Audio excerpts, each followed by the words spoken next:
Hello, and welcome to 3 Words, a bite-sized podcast about the small, simple, and yet strategic choices that all of us can make in order to become the very best versions of ourselves. My name is Dr. Michael Brown. I am the host of 3 Words, and I'm here today with one of my life coaches on our DMB coaching team, none other than entrepreneur, mother, speaker, and the owner and CEO of 17 Second Cookies here in Northwest Ohio, Libby Snow. Libby, thanks for being on this podcast. This is our second podcast together. Yeah. I still remember the very first one we did was about sweating every day. That's so right. The conversation is very different today. Mm-hmm. And so if you'd be so kind, what are our 3 words for this discussion? Our 3 words today are handle anger constructively.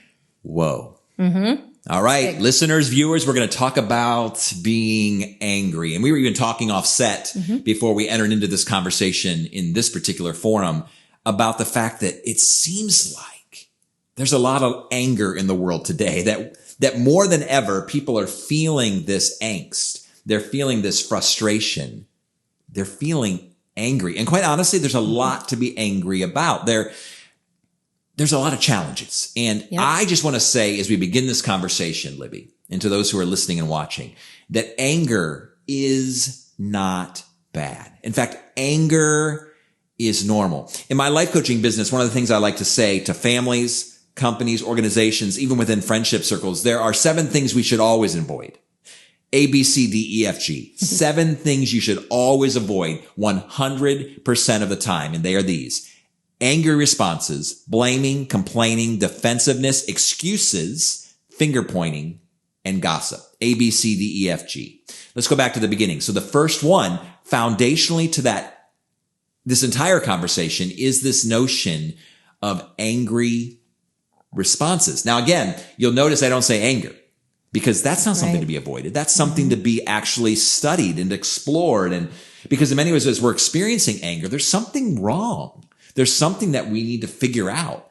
But our responses to that anger, that's when we typically say that's an angry person, we're thinking about their responses more than the things that they're feeling. Right. What are your thoughts on that? I think when people think of the word angry, they think of a hothead. They think of the emoji with like the red face that's like really ticked off. They think of somebody who doesn't have patience or there's no self-control. So anger is a very negative word and term in our society. But the 3 words today are handle anger constructively.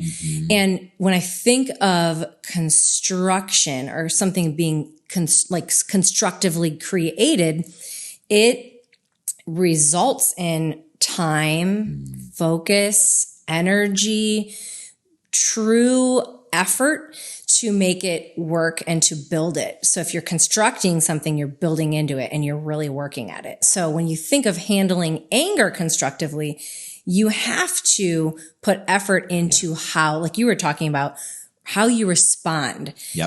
Anger itself is like we were talking about a little bit ago. It's a response to something that might be warranted to be upset about. But the way a constructive anger response is, well, we can talk about that in a little bit, but just there's so many ways you can do it constructively. Deconstruction is not hard. It takes seconds to tear someone down or to yell or to scream or to react instantly in a negative way that hurts somebody else. Well, you even said the word react. I mean, typically when I'm feeling angry, I'm ready to react. Right. And so instead of what we would encourage, I think one tip to handling anger constructively would be to take a deep breath. You know, you've heard the notion, count to 10. If you're really angry, count to 100. But the notion there is to pause and to process, like, what is really, if I'm feeling angry, and I talk a lot about on a regular basis, encouraging myself and encouraging others to take our emotional temperature. If you're feeling something kind of building within you that feels frustrating or angry, to simply pause and process and look at it. What is going on? What is going on inside of me? Is the thing, and then typically we want to react, but if we take some real time, is the thing that we think is making us angry actually the thing that is making us angry? So it's just pausing long enough to say, what is actually happening inside of me. So the best way I like to describe it is when you see the engine light, that red engine light flashing on your dashboard of your car, you can ignore it and keep driving for maybe a couple hundred more, if not 1,000 more miles. But eventually the car is going to stop and it's not going to work because something's happening underneath the hood. The problem is not the light flashing. That is simply the symptom of something deeper going on underneath. And so when I'm feeling angry, and you said this earlier when we were talking offset, is that there's probably something that's being violated. I know for me, as I think about when I'm most frustrated and when I'm feeling most angry, one of three things has been violated: control, comfort, or convenience. Right. Inconvenience. Now, in particularly here and now during this time of COVID-19, a pandemic, which is why we're socially distanced here in the studio, is this notion that I have no control. This is very uncomfortable and there's tons of inconveniences. And so I think that's one of the reasons we're seeing kind of the anger quotient continue to rise within our culture. And Libby, we're not always handling that anger in the most positive and constructive way. No. And I when I think about where we're at as a society, I think about whether it's my own little home or my neighborhood or my community, we are temperamental humans right now. We're frustrated. We want to do what we want to do and we can't do it. I want to have dinner parties at my house and I can't. And sometimes it makes me angry or whatever it is. But even on a micro level within my own home, you mentioned the word inconvenience a minute ago. That's what I would think about.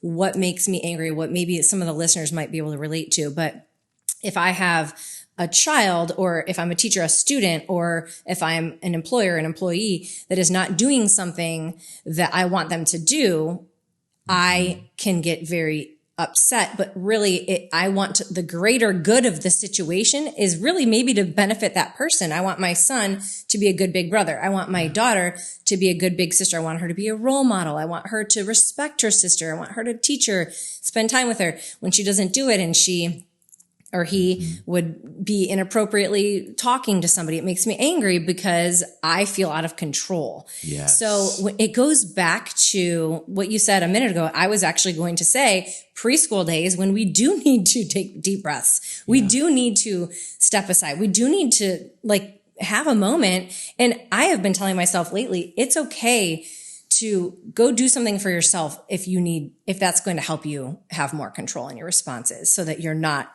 angry responding. Well, and I think even as we think about handling anger constructively, there's a few thoughts that are coming to my mind, even as you share, Libby, and I appreciate your insights into this, is I want to be honest and I want to be humble and I want to be hopeful. In the midst of feeling anger, I want to be able to say, honestly, I'm just really angry right now. And to not pretend I'm not, because have you ever been with someone where you're like, hey, are you okay? I'm fine. And clearly you're not fine, but we want to kind of, to actually just be honest. No, I'm really frustrated right now. Now, you may not even know why.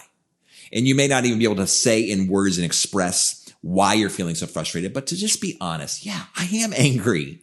And I don't know why. And that's where the humility comes in. That second idea that came into my mind, this idea that I can be humble enough to say, not only honest, but I don't know where it's coming from. I don't know why it's there. Also, along with humility is asking for help to be able to say, I'd love to talk about this. I'm feeling really angry, but also hopeful. I don't want us to get stuck. And I feel like as a culture that we are stuck. And we're stuck in this place where we have become far too content with treating each other with angry responses, A, B, C, D, E, F, G, as well as the other things in the list that I've just prescribed. But we're just too comfortable with just lashing out and just making a point. Absolutely. And just attacking others who think differently than ourselves, as opposed to, you know what? How is that helping the situation? It's actually creating more hurt and more pain, not only inside of me, but for the people around me, versus saying, you know what? We're all angry. There are real things to be angry about. This pandemic is horrible. We should hate it. The injustices within our world, they're horrible, and we should hate it. The enemy is not people, right? There's these situations happening, and instead of making in all of these conversations that feel really volatile, we want to begin to attack. We want to begin to blame. We want to begin to complain. We want to begin to point fingers. There's no one on the planet right now who is thinking, you know what, I am making significant contributions to the challenges we face in the globe today. Most people are going, well, something's happening out there. Our world's going to, hell and back, right? Pointing fingers. But we always want to point outside of ourselves versus saying, how have I contributed to this? So just to bring the conversation back around, I think that we want to be honest about our anger. I think we want to be humble about our anger. And I think we want to be hopeful in the midst of anger. So even as I shared that, I mean, obviously this is kind of came as you were speaking and I was listening to you, other thoughts that you would add to that and maybe things that trigger in your mind as you think about this? While you were talking, I was just thinking, what would be a question I could ask myself when, that feeling when you feel that anger welling up in you, whether you're on Facebook or Instagram or another social media platform and you get really angry, or you are looking at your student, your employee, your child, your spouse, your friend, whatever it is, you're angry, somebody says something to offend you or inconvenience you. I feel like a good question can just be, why am I allowing this circumstance to own me? Yeah, why am I allowing this person to dictate how I feel right now? It's hard though, but it goes back to what you were saying. Can we be people? I mean, can I rise above that? Can we as how life-giving is it to be around somebody that you disagree with, but doesn't make you feel bad when you disagree, and of course, even whether it's a child, like I'm thinking about my own children, they make me angry sometimes, but is it because I feel out of control, or why am I allowing that person? Well, I think that's really that? the point is you asked some great questions there to kind of to decode that.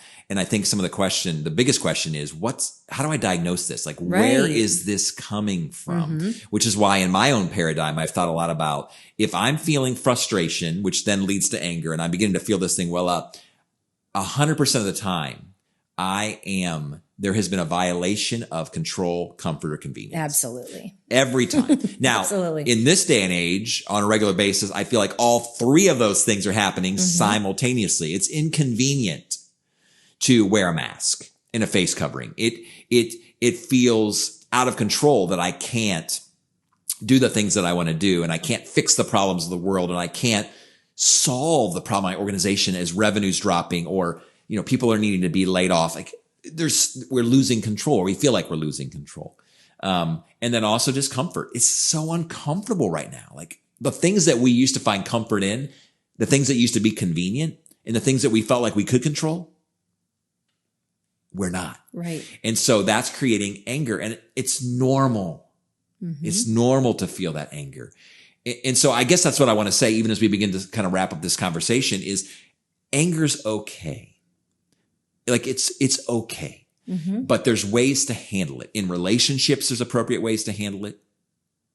In our organizations, there's appropriate ways to handle it. In our friendship circles, even within ourselves, as I wake up in the morning at times and feel like, wow, I feel angry today. There's appropriate ways, there's healthy ways, there's hurtful ways to handle that. So I guess what I would say even to our listeners and viewers today, a very specific action point. I want you to examine your heart. And I want you to kind of look inside and say, in the places that I am feeling perpetually angry, what are positive, constructive ways to be able to deal with that anger? The anger's not going away. There's a lot of things that we're angry about, and I'm not sure that at any point in our life we're going to be angry free.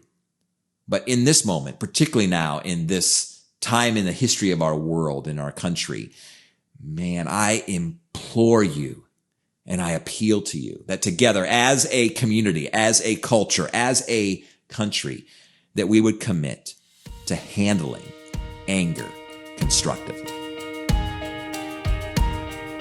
For life coaching, consulting services, or to hire a keynote speaker, please visit dmbcoaching.com.